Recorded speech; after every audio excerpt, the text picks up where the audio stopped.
The security badge landed on the reception desk with a hollow click, and Marcus Whitfield felt every eye in the lobby turn toward him like he was already a ghost of the place he'd given 9 years of his life to. "Effective immediately," said the woman from HR, not even meeting his eyes.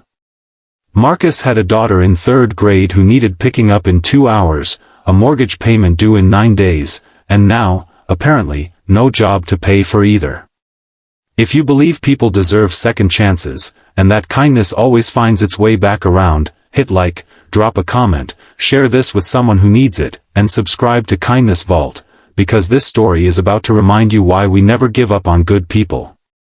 Marcus had worked his way up from the mailroom to regional operations manager at Hardworking Logistics, the kind of job that let him coach his daughter Nora's soccer team on Saturdays and still make rent every month since his wife passed 3 years earlier. He wasn't perfect, but he was steady, and steady was everything when you were the only parent a 7-year-old had left. That morning, his supervisor, a sharp-suited executive named Preston Cole, had accused him of falsifying shipment records to cover for a warehouse error. Marcus had tried to explain, the discrepancy wasn't his mistake, it belonged to Cole's own nephew, a new hire who'd been fumbling the inventory system for weeks. But Cole wasn't interested in explanations. He wanted a scapegoat, and Marcus, quiet and without powerful friends in the company, was the easiest one to sacrifice. Walking to his car that afternoon, Marcus felt something crack open in his chest, not anger exactly, but a kind of grief for the life he'd built so carefully being dismantled in 15 minutes by a man who didn't even know his daughter's name.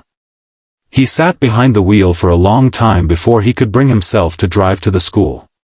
When Nora climbed into the back seat, swinging her backpack and chattering about a spelling test, Marcus forced a smile so bright it hurt, because some things a father simply doesn't hand to his child, not yet, not until he has a plan.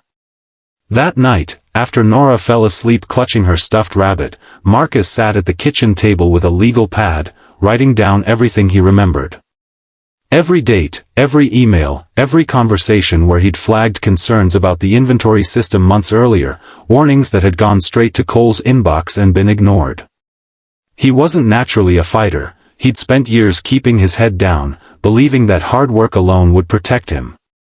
But watching his daughter sleep peacefully, unaware that their whole world had shifted that afternoon, something steely settled into him. He wasn't going to let this be the story of his life, the man who got quietly erased because it was convenient for someone else. The next morning, instead of updating his resume, Marcus drove downtown to the corporate headquarters of Hardworking Logistics' parent company, a place he'd only visited once, years earlier, for a training seminar. He asked the receptionist for Diane Ashworth, the vice president of operations, a woman he'd met exactly once but who had shaken his hand and told him, unprompted, that competent people were harder to find than talented ones.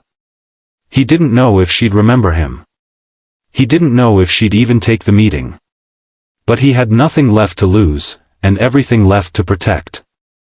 Diane did remember him, and more importantly, she listened. Marcus laid out the timeline calmly, without bitterness, just facts and dates and the paper trail he'd kept out of old habit rather than suspicion. He explained how he'd flagged the same inventory errors weeks before the incident that got him fired, and how those emails had gone to Preston Cole directly, the same man now blaming him for a mistake made by his own nephew. Diane's expression didn't change much as he spoke, but her pen moved steadily across a legal pad of her own, and when Marcus finished, she asked only one question: "Do you have copies of everything?" He did. He'd emailed them to his personal account the night before, a small act of self-preservation that suddenly felt like the smartest thing he'd ever done.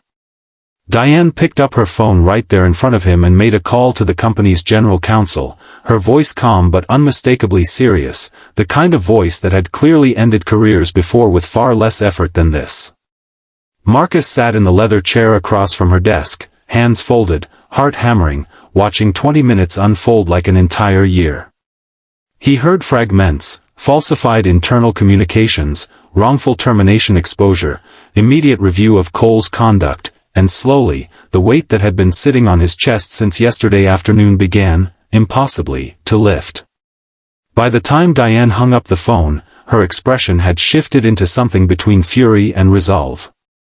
She told Marcus that Preston Cole would be placed on administrative leave that same day pending a full investigation, along with 2 other managers who had apparently signed off on the falsified paperwork to protect Cole's nephew.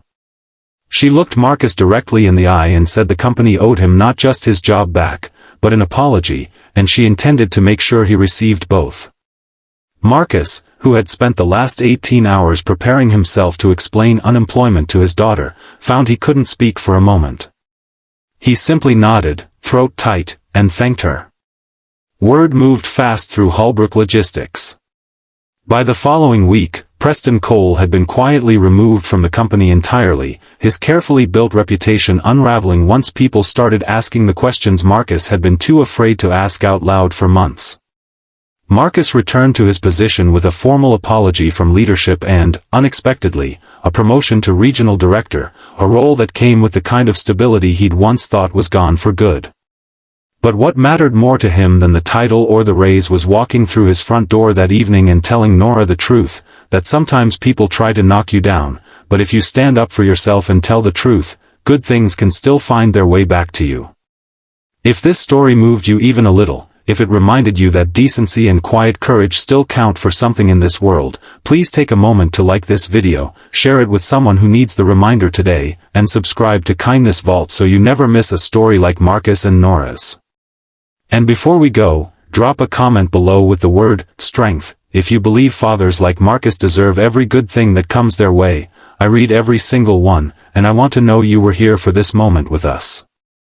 Marcus never forgot how close he came to losing everything over someone else's mistake, and he never forgot that it was one phone call, one person willing to listen, that changed the entire direction of his life. These days, when new employees walk into his office nervous and unsure, he makes it a point to actually listen to them, because he knows better than anyone that sometimes the smallest act of being heard is the difference between someone's worst day and their turning point.